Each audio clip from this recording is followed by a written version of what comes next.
Esto es Latitudes. Soy Tere Góngora Basterra y hoy, en el kilómetro 26, nos moveremos de la vergüenza a la confianza y viceversa. ¡A pasarlo bonito!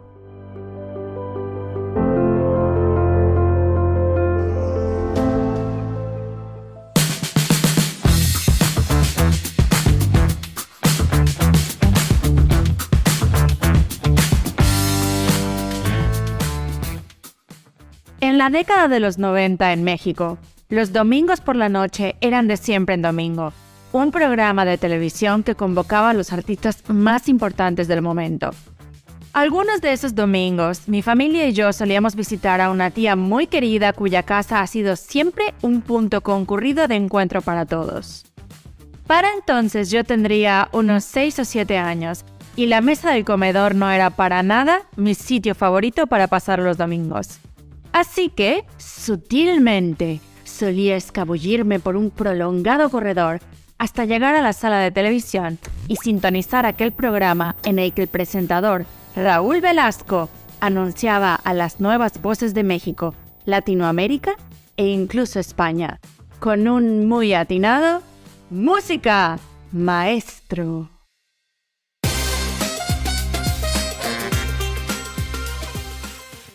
Yo no sé cuántas presentaciones habré visto de Siempre en Domingo. En total, el programa estuvo en el aire durante 30 años, de los cuales probablemente yo asistí a las emisiones de la última década. No sé a cuántos artistas habré escuchado cantar en aquel programa. Era tan pequeña que a veces ni me daba cuenta de que hacían playback, pero me fascinaban las luces, los peinados estilosos, el público en las gradas de aquellos grandes foros de televisión. Sin embargo, hubo una presentación que nunca olvidaré. El nombre del artista sí que lo he olvidado, pero aquella canción no. Y es que cuando el mítico Raúl Velasco presentó al artista y la vi en aquella pantalla, tan joven como yo, de 6 o 7 años, con flores en la cabeza y un vestido regional lleno de brilli brilli, algo de esa niña me enganchó. Creo que me proyecté por un momento. La niña, de cuyo nombre no puedo acordarme, empezó a cantar con el mariachi. Una canción ranchera, folclore mexicano a tope. Y ahí iba el cuerpecillo de aquella cría caminando lleno de confianza de un lado al otro del escenario, con una voz que en el coro o estribillo solía sostenerse en largas notas musicales. Una canción que sonaba más o menos así.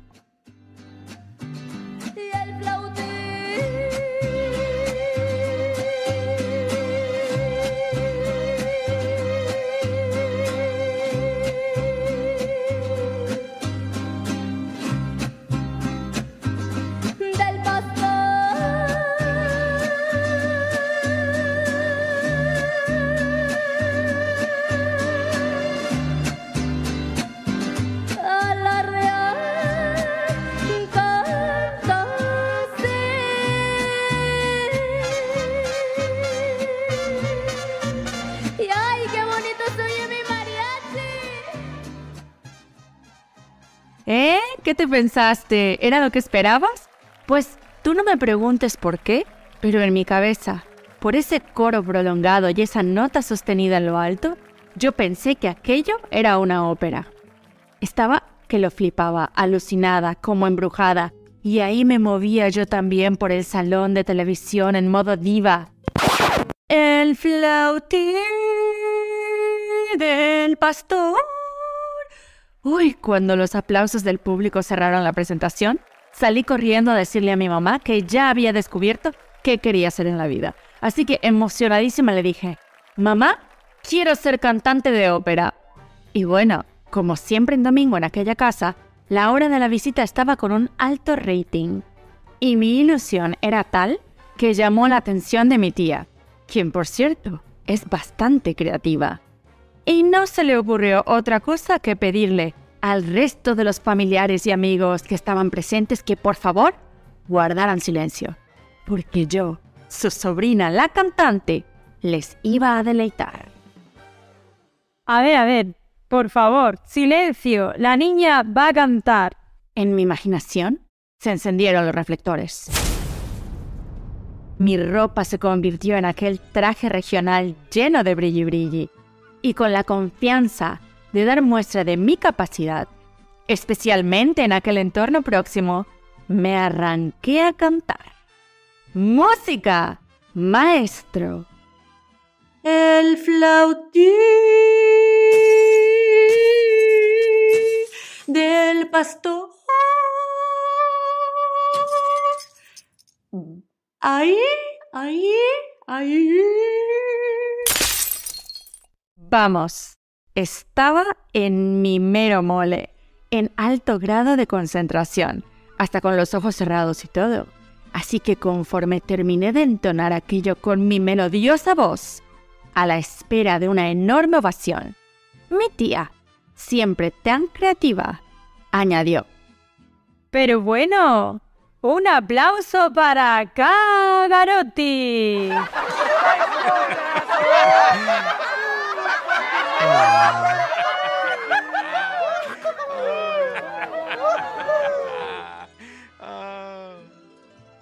¡Ay, qué vergüenza!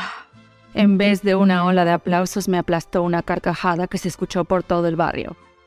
Si lo miramos con crítica constructiva, démosle mérito al ingenio de mi tía. El apodo: Cagarotti. Es brillante, ¿eh? Y sí, la verdad es que la afinación de mi voz era nula, pero por un momento, aquella carcajada me resultó interminable. Fue como un eco profundo.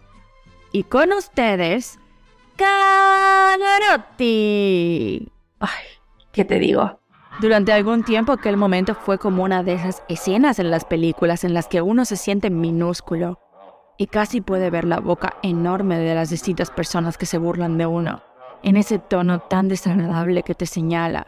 ¿Te ha pasado alguna vez algo similar? Si te traigo esta experiencia a cuento es porque aquello fue una de las primeras veces en las que me sentí realmente avergonzada. Mientras la familia se reía, yo encontré refugio en el regazo de mamá, que también sonreía al tiempo que intentaba susurrarme que no les hiciera caso y que no pasaba nada. Pero sí pasaba. Algo estaba ocurriendo y era evidente porque la vergüenza, tal y como ocurre con el miedo, se ve en el cuerpo. En aquel momento, la vergüenza se me veía en el gesto serio, los morros torcidos, los brazos cruzados, el ceño fruncido y la boca bien cerrada. Ay, qué vergüenza, por favor. Y todo por salir a decirle a mamá que quería convertirme en un futuro y en mis sueños en cantante de ópera. Yo era pequeña entonces para comprender que la vergüenza nos enfrenta al conflicto. Y bueno, estoy segura que la palabra conflicto ni siquiera era parte de mi vocabulario. Solo sé que, como el miedo, la vergüenza es una de esas emociones que aparece muy pronto en nuestras vidas. Se nos presenta cuando somos niñas o niños, en esos primeros años en los que empezamos a comprender que nuestro desarrollo está profundamente vinculado al grupo y que la percepción o la valoración que los demás hacen sobre nosotros importa, y aún más cuando la valoración viene de personas a quienes tenemos en gran estima. La vergüenza no se siente bien, es molesta. El sentido del ridículo, el fracaso, el error, tiene que ver con este malestar que los psicólogos consideran autoconsciente, porque cuando se siente, quien la siente, valga la redundancia, es muy consciente de que la vergüenza está ahí. En fin, que el día del concierto fallido, como puedes imaginar, no fue la única ocasión en la que la vergüenza me visitó. A lo largo de mi vida he podido sentirla muchas otras veces más, pero también he estado presente cuando otras personas la han sentido. Aunque se disimule, la vergüenza sabe manifestarse. Algunas personas se sonrojan, otras sudan, otras tartamudean y otras, como yo, siendo niña, se hacen bolita, muy pequeñitas, cierran la boca y fruncen el ceño. Lo cierto es que para cruzar de esa emoción molesta a una emoción más constructiva, se necesitan recursos, preguntas que nos ayudan a comprender el porqué, herramientas que nos llevan a descubrir quiénes somos en realidad y, por tanto, qué somos capaces de hacer.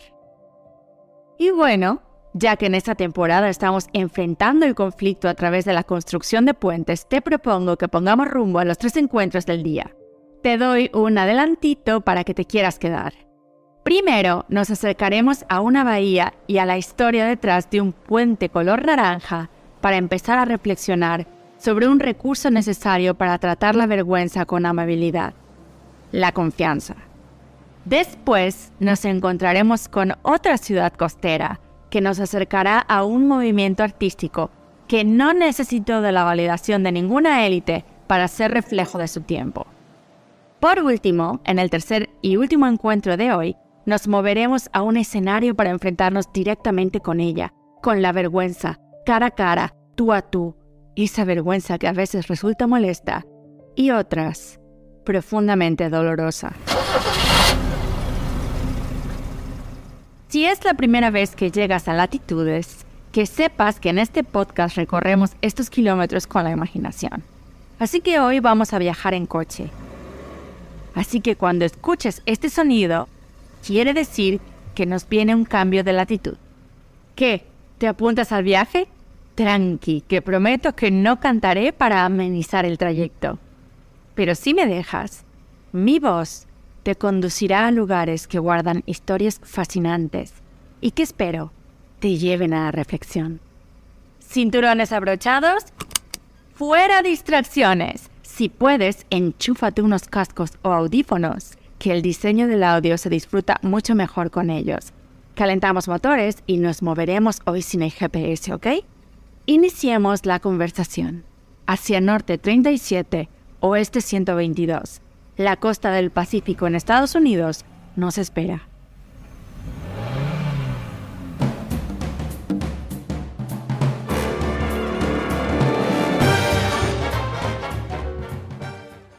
Imposible. Construir un puente aquí es simplemente imposible. Pero mira, es que hasta me da risa que te lo plantees. Además, ¿eso cuánto va a costar? ¿Qué no lo ves? Estamos en crisis. La incertidumbre es total. Este no es momento para gastar. ¿Y tú quieres construir un puente de casi 2 kilómetros sobre el Océano Pacífico? ¿A quién se le ocurre? ¿Quién lo ha hecho antes? ¿En dónde? Nadie nunca ha construido un puente de esas dimensiones en un territorio con condiciones tan hostiles como estas. Antes del 3 de enero de 1933, el ingeniero Joseph Strauss escuchó muchas veces este tipo de afirmaciones. Un puente es imposible de construir aquí. Le decían una y otra vez.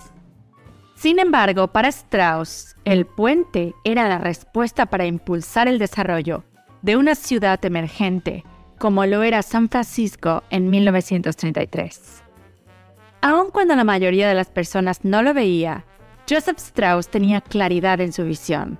Durante más de 10 años imaginó, no solo en las estructuras, sino también en la manera de conseguir los recursos económicos para ejecutar aquella gran proeza de la ingeniería del siglo XX.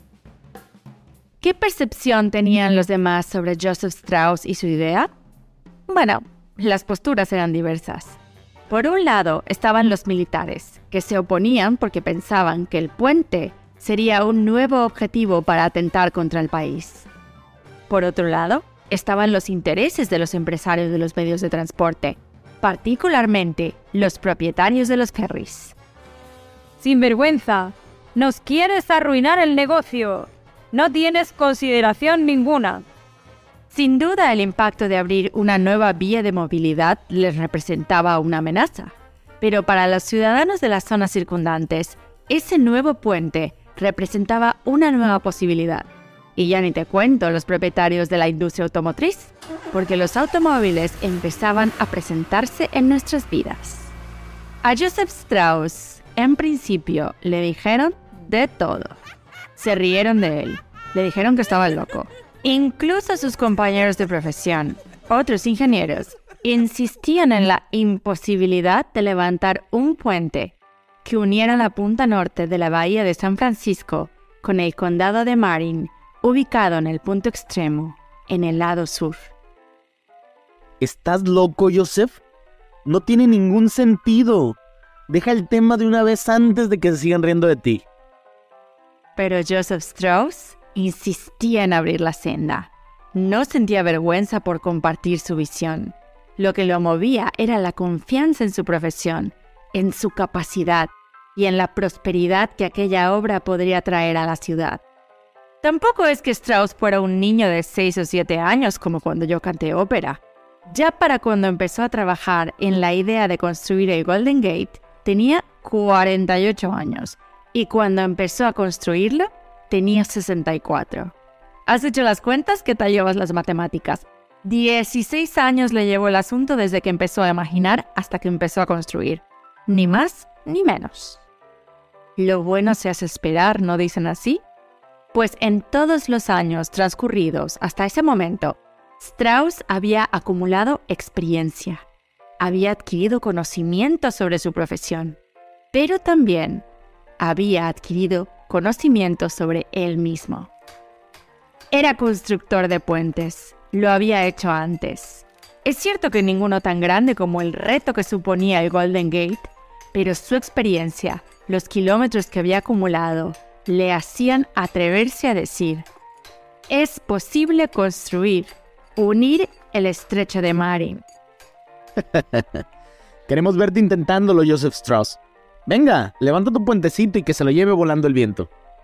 Ninguna burla, ningún señalamiento, ningún comentario con una mala intención en el fondo hicieron posible que la vergüenza de fracasar se interpusiera entre Joseph, el puente y su espíritu por innovar, por aportar algo más al sector de la ingeniería.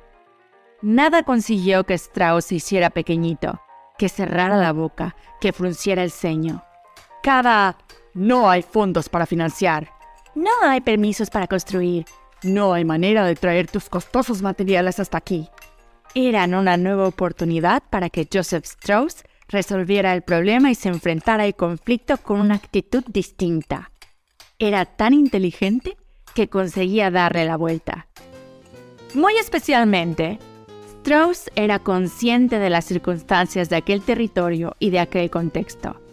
Es que eran problemas por todos lados. Zona de conflictos. Tenía el desafío de la geografía por un lado y el entorno de aquel territorio.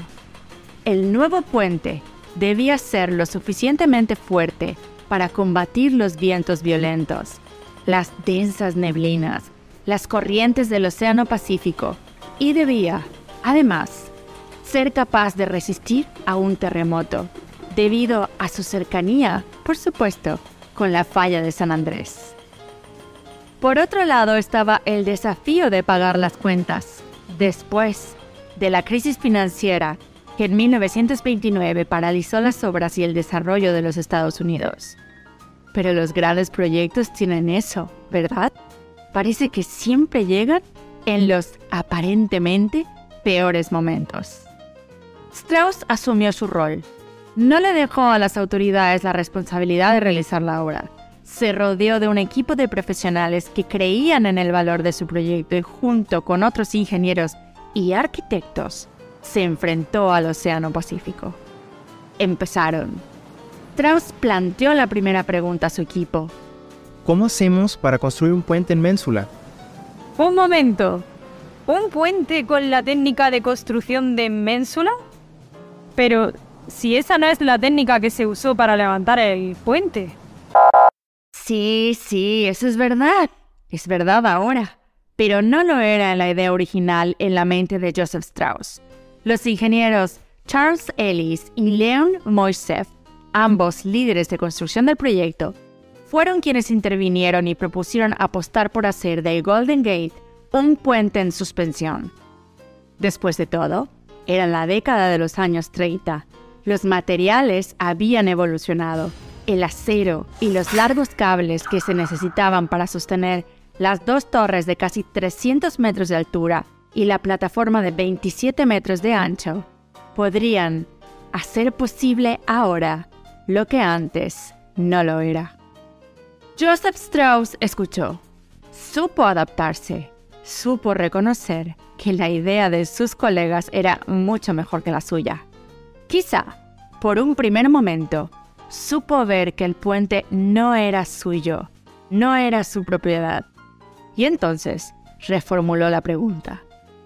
¿Por dónde empezamos para construir el puente en suspensión más grande del mundo conocido?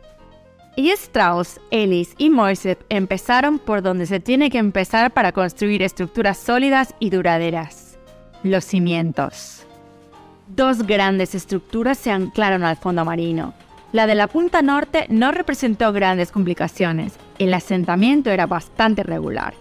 Sin embargo, el otro lado, el extremo del estrecho, la punta sur, era un gran problema a resolver. Lo que aquellas personas hicieron no se había hecho nunca en ingeniería. Prácticamente construyeron un edificio de 10 pisos por debajo del mar y levantaron un muro. Fue una operación de enorme riesgo y de increíble audacia, en la que buzos profesionales y constructores asumieron con gran heroísmo su rol. Fortalecidos los cimientos, entonces levantaron las torres. Pica pala, porque claro, ahora estamos en los Estados Unidos. Y lo siguiente en esta gran obra fue levantar las dos torres de estilo Art Deco diseñadas por el arquitecto Irving Morrow. Strauss le había contratado para la labor, como también había asegurado que su equipo contratara a miles de profesionales de la construcción para trabajar en estas condiciones tan extremas. Para cuando llegó el momento de colocar los dos largos y fuertísimos cables que sostendrían el puente, Strauss dio una orden. Confianza. Tenemos que darles confianza a las personas que trabajarán en este proyecto. Pico pala. Y una red se tendió por debajo de las estructuras del puente para prevenir el riesgo y asegurar que ante cualquier peligro nadie caería al agua. Todos estarían seguros, podrían hacer su trabajo de la mejor manera posible. Pico pala. ¿Te parece normal? Pues en su día, el simple acto de tender una red de seguridad fue toda una innovación, una referencia en la prevención de riesgos laborales. Pico pala, porque así es como funciona la confianza. Crece en nosotros mismos en proporción en la que le damos esa confianza a los demás. Colocados los cables de suspensión, llegó el asfalto, y conforme el puente se iba completando, algo en el entusiasmo de los ciudadanos también crecía. Quizá también un poco de esa confianza que a todos nos viene bien de vez en cuando, o quizá un tanto de ese orgullo sano que todos necesitamos, o tal vez un poco de esperanza. Completados los carriles, correspondió pintar el puente. Entonces la Marina de los Estados Unidos se pronunció. Pintemos el puente de amarillo y negro, con rayas. ¿Tú has visto esas cintas de clausurado o prohibido el paso que a veces se ponen en las construcciones que son negras y amarillas? Pues de ese color querían pintar el Golden Gate. Menos mal que otra vez el arquitecto Irving Morrow fue quien intervino para decir que no, de ninguna manera. Pero la Marina insistía. Negro y amarillo. El puente se pintará de negro y amarillo. Así que el arquitecto Morrow, con la confianza que se tiene cuando hay claridad en el pensamiento, escribió un manifiesto. Lo compartió con los ciudadanos, consiguió las firmas necesarias y con el apoyo del ingeniero Joseph Strauss consiguió que el puente se pintara de naranja internacional. Sí, ¿qué? ¿Pensabas que el Golden Gate era rojo? Pues no, en realidad es naranja intenso. En total, esto que te he contado en breves minutos y que tiene muchos más matices y datos interesantes, tardó en construirse 4 años. 4 años de resolver los muchos problemas que se iban presentando. Que si la corrosión del acero, que si la comprensión del asfalto en días de calor o de frío, que si la sujeción de los cables, que si el mantenimiento. Cada nueva interrogante era un nuevo desafío que Joseph Strauss y su equipo consiguieron resolver con ingenio. Construyeron el puente imposible. Se calcula que el coste de las obras alcanzó los $35 millones. Además del coste económico, desafortunadamente la obra también se cobró la vida de 11 obreros. Ni ellos, ni la red de seguridad pudieron resistir un accidente impredecible ocasionado por los fuertes vientos de la bahía de San Francisco. La expectativa por la inauguración del puente fue enorme. Fue un verdadero fiestón con una agenda llena de actividades durante toda la semana. El primer día, el 27 de mayo de 1937, fue el día para los peatones. Miles de personas atravesaron caminando aquel nuevo camino sostenido a 27 metros sobre la superficie del mar. Era una sensación increíble. La atmósfera guardaba una especie de alegría envolvente, mágica. Había gente bailando tap, vendedores de perritos calientes, personas cantando, brindando, celebrando. 25 céntimos les costó a cada una de esas personas ser las primeras en la historia en vivir la experiencia de atravesar el puente Golden Gate de San Francisco. El segundo día de fiesta fue el día para los coches, porque este era el tiempo del boom de la industria del automóvil. Rodaron de un extremo al otro.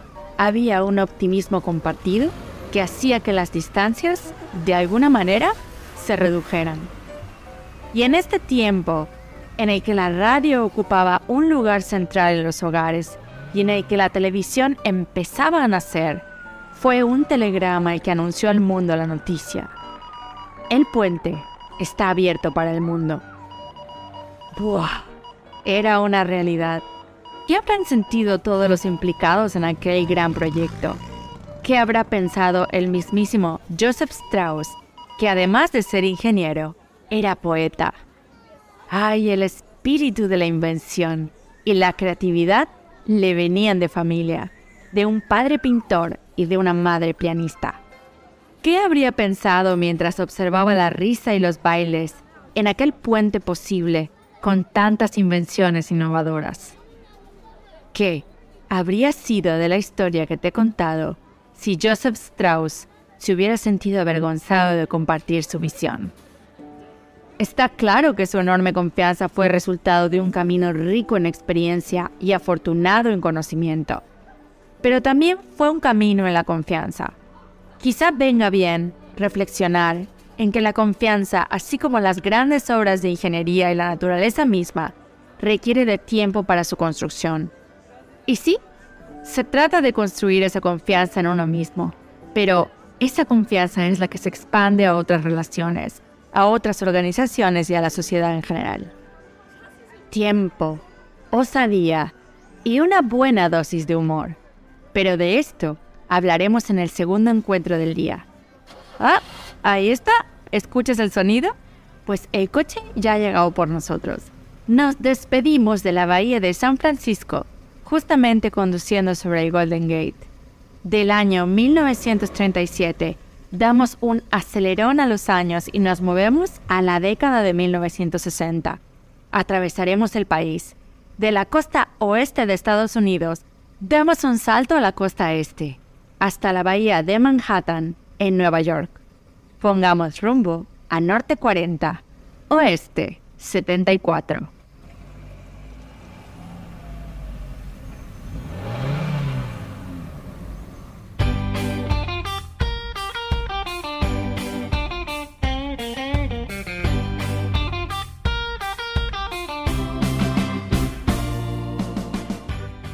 Hay cosas que damos por sentado.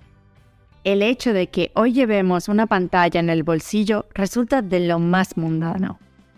Lo tenemos tan normalizado que es posible que a las generaciones más jóvenes les cueste imaginar una vida sin pantallas.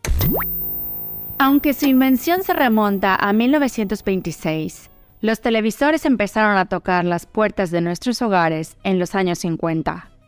Una década después, en 1960, la gran mayoría de las familias, por lo menos en Estados Unidos, que es en donde ahora estamos, contaban con un televisor en casa. Aquello era algo nuevo, una ventana para asomarse al mundo, una única pantalla que además se compartía en familia. No había casa que no la quisiera. En su día la televisión tuvo en su generación el mismo efecto que el Internet para mi generación, los que nacimos en los años 80. Nadie quería quedarse afuera. Tener un televisor en casa te permitía estar en la onda, seguir las conversaciones de la cuadra, conocer a las personalidades más influyentes de la época, seguir las tendencias de la moda. Muy pronto en todo el mundo, los magnates de los medios de comunicación advirtieron el gran potencial que representaba el tener la atención plena de los espectadores. Y ocurrió, les sonó la caja. ¡Cling, cling! Como los puentes, en la década de los 60 la televisión parecía acercarnos. Nos llevaba del punto A al punto B, pero con la ventaja de que no nos movíamos de nuestros sitios. A nuestros padres y abuelos, aquello les permitía ser testigos de la actualidad sin necesidad de imaginar, anticipándose incluso al periódico que llegaba a la mañana siguiente. Era verdaderamente alucinante. Despertaba el anhelo, la fascinación, curiosidad y el asombro. Algo empezó a cambiar en la intimidad del hogar. La televisión fungía como un nuevo reloj que marcaba el inicio y el fin de ciertas dinámicas, incluida por supuesto la hora de irse a dormir. Vamos a la cama, que hay que descansar, para que mañana podamos madrugar. Muy pronto los magnates de comunicación supieron advertir a los empresarios de las distintas industrias del enorme potencial que las pantallas tenían para vender sus productos y crecer sus negocios. Y entonces, ¿adivina qué? A los empresarios, a los dueños de las industrias, les sonó la caja. ¡Cling, cling! Entonces no lo sabíamos, pero la publicidad hacía su entrada triunfal a nuestras vidas. La comunicación visual cobró importancia. Las empresas empezaron a necesitar de profesionales de la gráfica y de los medios audiovisuales para que los cortes comerciales deleitaran las pupilas de los ávidos espectadores con nuevos productos que quizá no eran necesidad básica. Pero oye, ¿a quién no le apetecía tremendo caramelo? Y entonces, por las puertas de nuestras casas, empezaron a entrar las marcas. ¡Ding dong! Adelante la refrescante Coca-Cola. ¡Toc toc! Que pasen las sopas enlatadas de la marca Campbell's. ¿Han oído? Todo el mundo fuera de la casa porque un coche nuevo está aparcado en la puerta. Como palomitas de maíz, más y más televisiones se encendían en las casas y nuevos productos aparecían en los armarios, en los garajes, en las alacenas, en las mesas del comedor. Consumir, consumir, consumir. Las pantallas servían de plataforma para conocer a las celebridades más importantes de aquellos años. Elvis Presley y Marilyn Monroe. Guapos, jóvenes, ricos, aparentemente perfectos. Muy pronto la esfera política vio en la televisión el potencial de acercar a los candidatos a sus votantes. Y a alguien se le ocurrió la idea de televisar un debate político. Fue un éxito para el caballito ganador de aquellas elecciones presidenciales. El debate lo protagonizaron Richard Nixon y John F. Kennedy. El primero, un hombre físicamente no tan agraciado, que subestimó el poder de la imagen y la influencia que los medios de comunicación masiva estaban alcanzando en la cultura de los años 60. El otro candidato, un hombre guapo, joven, rico y aparentemente perfecto. Algunos piensan que aquel primer debate televisivo de la historia fue decisivo para que John F. Kennedy y su esposa Jackie se mudaran unos meses después a la Casa Blanca. Era el boom de la idea del progreso. Un progreso que parecía tener estrecha relación con la imagen, el éxito, la moda y la popularidad. Y en esa dinámica social joven, eufórica, amplia y emocionante en la que por primera vez la sociedad parecía conectar con las pantallas, hubo un grupo de personas que observaba con atención los patrones de comportamiento de esos espectadores y se pusieron en marcha y empezaron a crear. Eran los artistas de un movimiento nuevo que supo ser reflejo de su tiempo. Y adivina qué. A ellos también les sonó la caja. Se concentraron en la nueva meca del arte de Occidente, la ciudad de Nueva York, a la que hemos llegado conduciendo tú y yo.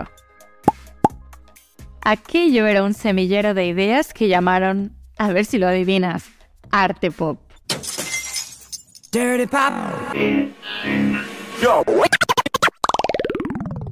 No te pienses que surgió por generación espontánea. No ocurrió de la noche a la mañana. Sus primeras manifestaciones ocurrieron en Londres en los años 50 y más tarde alcanzó su punto máximo aquí, en Nueva York. Así como la televisión irrumpió en la dinámica familiar para modificar nuestros hábitos y patrones de consumo, el arte pop también llegó para romper con lo que hasta ese momento se consideraba arte. Tomemos por ejemplo la técnica. Antes del arte pop, los artistas de otros movimientos de las artes plásticas recurrían a la pintura al óleo o a la acuarela. Sus cuadros eran piezas únicas, difíciles de replicar al 100%. Sin embargo, los artistas del arte pop recurrieron a otros formatos que eran comunes en la publicidad y que se conocen como artes seriadas, litografías, grabados, serigrafías, formatos que eran fáciles de replicar en su totalidad y que incluso podían fabricarse en serie. El arte pop quería ir más allá de los museos, salir a la calle, habitar las galerías, reflejar con ironía el consumismo de aquel tiempo efervescente.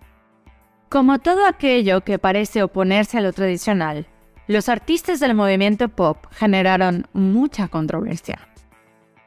¿Arte? ¿Cómo puede ser arte una imagen de Marilyn Monroe? Es un insulto a los pintores del pasado. ¿Cómo puede ser arte una lata de sopa? ¿Arte? ¿Un cuadro que se parece a un cómic? ¿Cómo va a ser arte un collage? El arte es sensibilidad, es emoción, es una pieza única. ¿Cómo va a ser arte algo que se puede fotocopiar? Es imposible que esto sea arte. Ya estamos, otra vez, con lo que es posible y lo que no. Ya estamos, otra vez, poniéndole pegas a aquello que no comprendemos, o que quizá no queremos comprender. Porque, ¿qué es el arte después de todo? ¿Quién dice lo que puede serlo y lo que no? ¿La élite o la masa? ¿La minoría o la mayoría? ¿Para quién es el arte?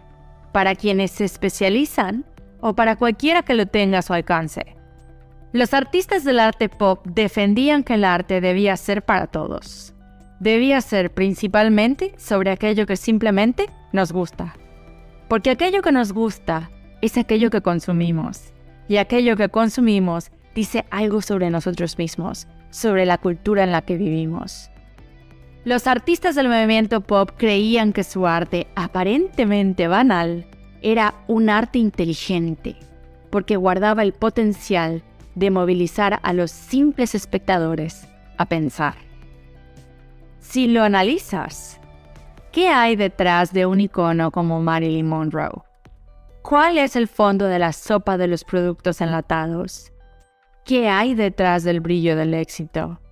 El arte pop tomó una idea, eso que algunos llaman el concepto, y lo tradujo al lenguaje del color, en imágenes repetitivas, en escenas que a veces escandalizaron a la propia élite del arte. Los exponentes del arte pop más reconocidos de este movimiento fueron Roy Lichtenstein, Keith Haring, Andy Warhol y mujeres como Pauline Botti. Te dejaré las referencias en la web del podcast por si quieres continuar tú con la exploración sobre este arte nuevo que escandalizó a las mentes resistentes al cambio. Sinvergüenzas.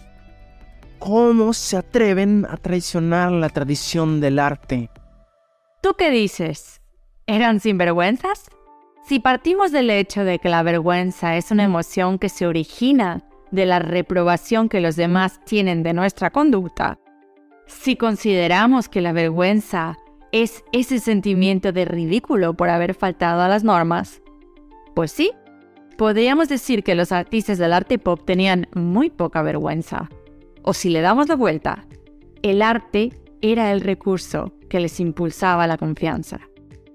No necesitaron de la validación de ninguna persona para transmitir su visión del mundo, ni de la academia ni de la élite del arte de aquel entonces. Fueron reflejo de su tiempo y su contexto. ¿Qué es un artista sino eso?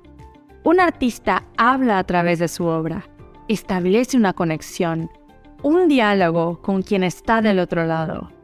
Cuestiona, a veces con sutileza, a veces con ironía, otras con rabia, pero cuestiona.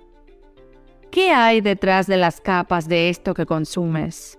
Porque, si lo piensas, si estás dispuesto a pensarlo, la verdad siempre está en el fondo. Aquellos fueron tiempos de verdadera efervescencia. El mundo se acercó, sí, pero también incrementó su velocidad. El ritmo cambió. Cambios. Como naturalmente pasa con el mero acto de vivir, cambios. Y aunque naturalmente vivir es una correlación de ciclos, los cambios son incómodos y nos enfrentan al conflicto. Y los conflictos sacan a flote las inseguridades y las vulnerabilidades y emociones como la vergüenza. Dicen que un artista es el primero en decir en voz alta lo que todo el mundo está pensando. Dicen que los artistas tienen un poco de profetas porque predicen el futuro. Observan de manera activa lo que la mayoría es incapaz de ver. Es curioso que muchos años después, el cine nos traería las vidas de personajes como Jackie Kennedy, Elvis Presley y Marilyn Monroe para mostrarnos lo que había en el fondo de esas vidas aparentemente exitosas, guapas, ricas, perfectas. ¿Qué consumimos? ¿Por qué lo consumimos? ¿Lo que tenemos nos define?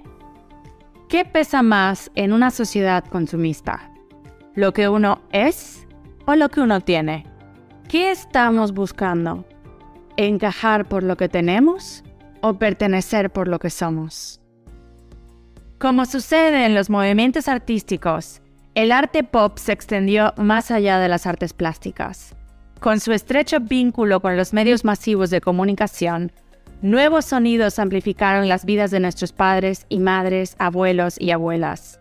La música pop entró por primera vez en nuestras vidas. ¿Y adivinas qué pasó con la industria musical? Le sonó la caja. Fue el tiempo de los Beatles y el surgimiento de los Rolling Stones, de personalidades como Janis Joplin y también de Pink Floyd. Rebeldía. El movimiento pop tuvo mucho de desobediencia y de experimentación. La música servía para bailar, para cantar a todo pulmón, pero también empezó a servir de lenguaje para la protesta, para despertar conciencias, para hacernos pensar. Aquello tenía algo de efecto encantador.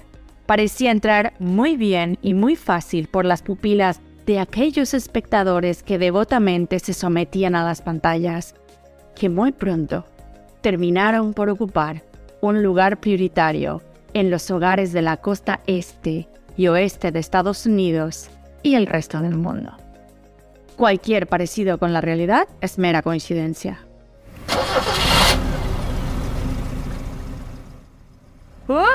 ¿Escuchas ese sonido? Pero bueno, ¡qué rapidez! ¿Hemos terminado nuestra visita a Nueva York? Ven, vamos, súbete. Tendremos un último cambio de latitud. Ya que el arte pop y su movimiento nos ha permitido reconocer que no necesitamos de la validación de nadie para ser nosotros mismos y compartir nuestra visión del mundo, siempre con inteligencia, ¿eh? Demos un salto imaginario a nuestro último destino. Llénate de confianza, cómplice de viaje. Confía, yo te llevo. Vamos al tercer y último encuentro del kilómetro 26.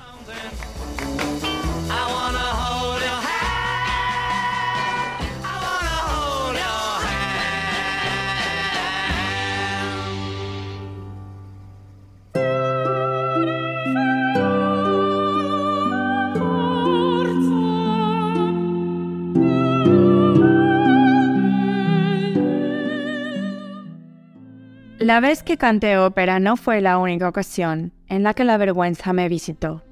Algunos años después, cuando tenía 12 o 13 años, volví a sentirla con muchísima intensidad.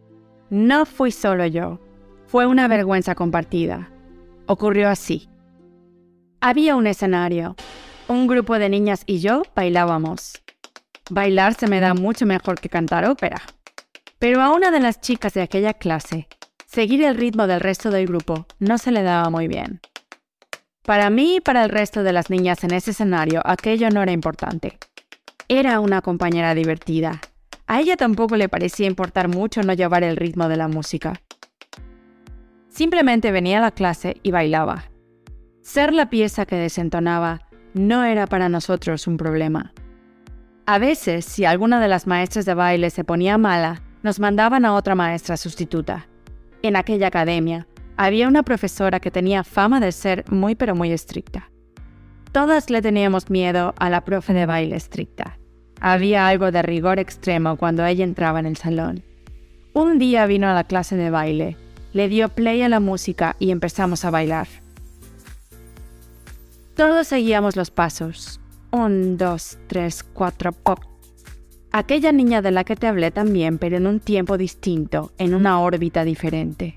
1, 2, pop, 4, 3, pop, 1, 2. Nosotros no le prestamos atención, pero la maestra estricta, sí. De pronto, mientras bailábamos, se apagó la música y se encendió un reflector. Todas las miradas se colocaron sobre la niña de ritmo distinto, y la profe estricta levantó la voz. «Cuenta, niña, cuenta. ¿Es que no sabes contar? 1, 2, 3, 4, cuenta». La profe estricta le tomaba de las manos, le estiraba el cuerpo, le intentaba imponer un movimiento. Y fue entonces que la vergüenza me visitó con intensidad por segunda vez. Pero a la niña del ritmo distinto, aún más. Se le notaba. Así es la vergüenza. Se hace visible en el cuerpo. Te viene un sobresalto en el corazón y la sangre cambia de temperatura, y por un momento se pierde el equilibrio y la mente se bloquea. Es molesta. La vergüenza es molesta y no se ve venir. Te pilla como te pilla y depende de su nivel de intensidad te deja muda. Si resulta agresiva te congela, golpea. La vergüenza representa un conflicto. Eso sentía yo en conexión con la niña de ritmo distinto que parecía hacerse más y más pequeña en aquel escenario que se había tornado sombrío. Su piel comenzó a sonrojarse y empezó a temblar como un perrito chico y empezó a llorar mientras aquella maestra estricta insistía. «Cuenta, ¿es que no sabes contar? 1, 2, 3, 4, cuenta». El baile dejó de ser divertido. La vergüenza había cubierto el cuerpo de baile. Todas nos convertimos en espectadoras y bajamos la cabeza y callamos porque nosotros también éramos niñas. Niñas de 12 o 13 años que aún estábamos construyendo nuestro carácter y nuestras competencias. Dice la recién Premio Nobel de Literatura, Annie Ernaux, que lo peor de la vergüenza es que uno cree que es el único en sentirla. Pero no. Ella, mi compañera de baile de ritmo distinto, no era la única que sufría esta vergüenza. Yo la sentía con ella y estoy segura que otras niñas también. Ese día, cuando llegué a casa lloré y no se lo dije a nadie. Supongo que porque me sentía avergonzada de no haber respondido a la situación de una manera distinta. No sé, me habría gustado enfrentar a aquella maestra que más que ser estricta era una maestra abusona. Me habría gustado plantarme frente a ella y decirle con todo mi arte. Oye, maestra, ella sabe contar y cuenta muy bien, pero cuenta a su ritmo y no al tuyo. Y a nosotros no nos importa que nuestra amiga de ritmo distinto vaya a su bola mientras baile con nosotras. A veces imagino que hubiera estado bien ponerle un toque de humor a la situación. No sé, me habría gustado acercarme a mi amiga y enfrentar a la maestra abusona y decirle otra vez con toda mi arte. Oye, maestra, mire, yo tampoco sigo su ritmo. Y me habría puesto a bailar con mi amiga, a un ritmo distinto. Y quizá otras de mis compañeras me habrían seguido, y juntas habríamos dejado de ser espectadoras. Habríamos construido un puente que nos llevara de la vergüenza a la confianza, y habríamos conseguido que aquella maestra abusona sintiera un poquito de ridículo y quizá un poco de esa vergüenza que había generado en aquel grupo que bailaba por diversión. Lo peor de la vergüenza es que uno cree que es el único en sentirla. No hablé con nadie después de ese incidente. No sé por qué. Supongo que porque antes tampoco le había prestado atención a esta emoción. O quizá porque palabras como vulnerabilidad o fragilidad tampoco sonaban cuando era más chica, y si lo hacían, era para ser sinónimo de debilidad, en esta, nuestra sociedad de consumo, obsesionada con el éxito, la imagen y la perfección. Pero si lo pensamos, si de verdad estamos dispuestos a reflexionar sobre la vergüenza, quizá descubriremos un poco de verdad sobre nosotros mismos, esa verdad que siempre está en el fondo. ¿Qué hay en el fondo de esas situaciones en las que nos ha visitado la vergüenza? ¿El dolor por la decepción? ¿El dolor por la humillación? ¿El dolor de la confrontación? ¿El miedo a no mostrarnos tal y como somos? Vuelvo a citar a Annie Ernaux. La vergüenza siempre lleva consigo la sensación de que a partir de ese momento puede suceder cualquier cosa, de que es algo que no tiene fin, pues la vergüenza se alimenta de la vergüenza. Ojalá podamos poner recursos al conflicto que supone sentir vergüenza. Esa vergüenza que todos alguna vez hemos sentido. Porque todos alguna vez hemos sentido que nuestra conducta no ha cumplido con ciertas expectativas. Todos alguna vez hemos sentido que no hemos estado a la altura. Todas las personas de este planeta alguna vez nos hemos sentido pequeñitos o hemos guardado silencio durante largo tiempo sobre aquello que no nos atrevemos a contarle a nadie, porque nos morimos de vergüenza. Es peligroso porque a veces, mientras más la ignoramos, más nos pesa. Y a veces, si los cimientos no están bien fortalecidos, corremos el riesgo de que el peso, cada vez más intenso, termine por vencernos. Hay que ponerle recursos, palabras y redes a la vergüenza, siendo conscientes de que, como el miedo, la vergüenza es una emoción que nos hace vulnerables, 100% humanos. Cuando a mí me visita, procuro no controlarla. Simplemente intento reconocerla, comprenderla y aceptarla. Como los artistas del arte pop, no necesitamos que nadie nos valide para ser quienes somos y transmitir nuestra visión del mundo. No necesitamos que nadie apruebe el ritmo en el que nos movemos por el mundo, ni los pasos que decidimos dar. Si acaso, necesitamos comprensión y compañía para fortalecer esa confianza en uno mismo que a veces necesita de los demás para avanzar. Algo así, como esas redes que alguna vez se tendieron debajo del puente Golden Gate para darle confianza a los hombres que lo construyeron.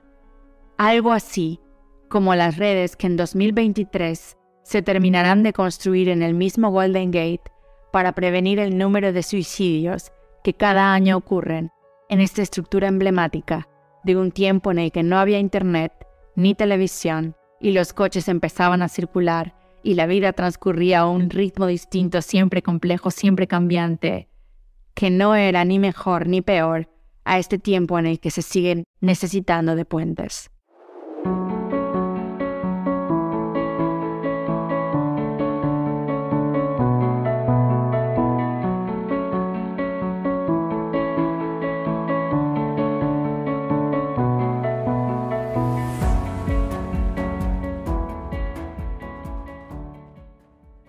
Vamos al cierre, viajero o viajera.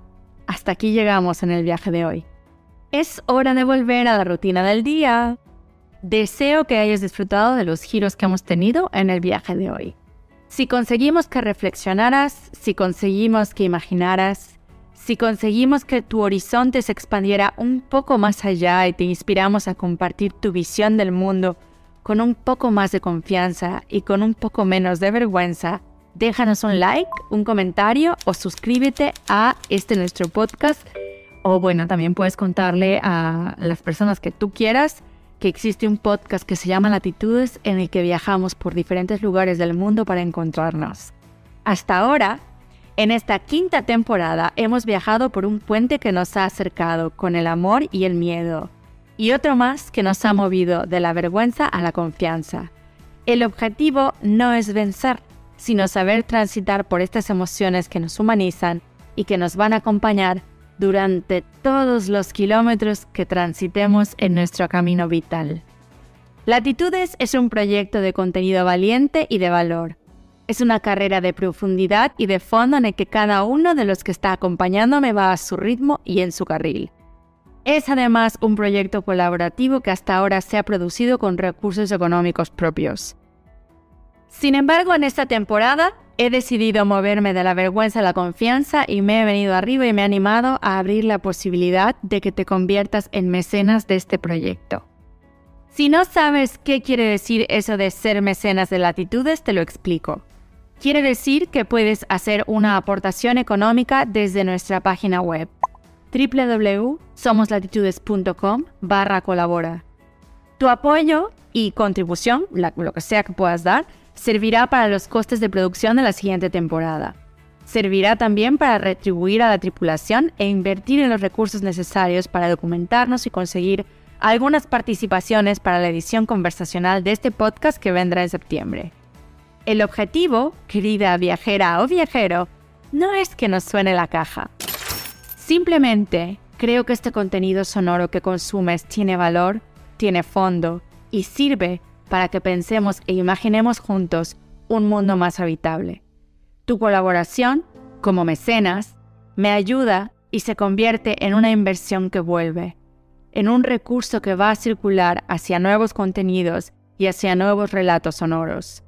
Gracias de todo corazón por ser parte y por confiar y por impulsar. La comunidad crece y yo te presento los acentos del día. Desde Mazatlán, Sinaloa, Óscar Zamora le dio voz a varios de los detractores de Joseph Strauss.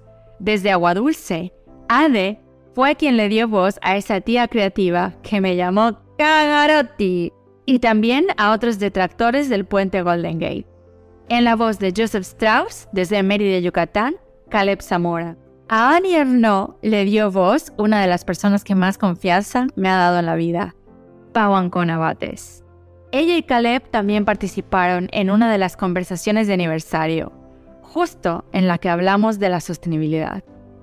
Por último, la niña Afri le dio voz a eso que yo quise decir para apoyar a la niña con ritmo distinto de mi clase de baile. La tripulación también me acompaña. Adi Góngora Basterra fue responsable de la revisión editorial. La identidad gráfica es de Laura Valero y Mabel Sánchez. Y por último, el diseño sonoro es de Kenneth Trian. Gracias de verdad a todos los que han llegado hasta aquí. Un beso gigante y estoy encantada de poder compartir estos relatos, de urdirlos, de investigar, de ponerle voz y de potenciar esto que me mueve, que es la idea de que todos siempre somos resultado de los encuentros que tenemos. Pero bueno, Pau, Caleb, Afri, Ade, díganlo ustedes que seguro que suena más bonito. Somos los encuentros que tenemos. ¡Somos Latitudes! Avanza, valiente. No hace falta que nadie te valide para ser quien eres. Confía en ti, en los kilómetros que has recorrido hasta el lugar en donde estás hoy. Y dale la vuelta a eso que te frena. Avanza, valiente. Un besito.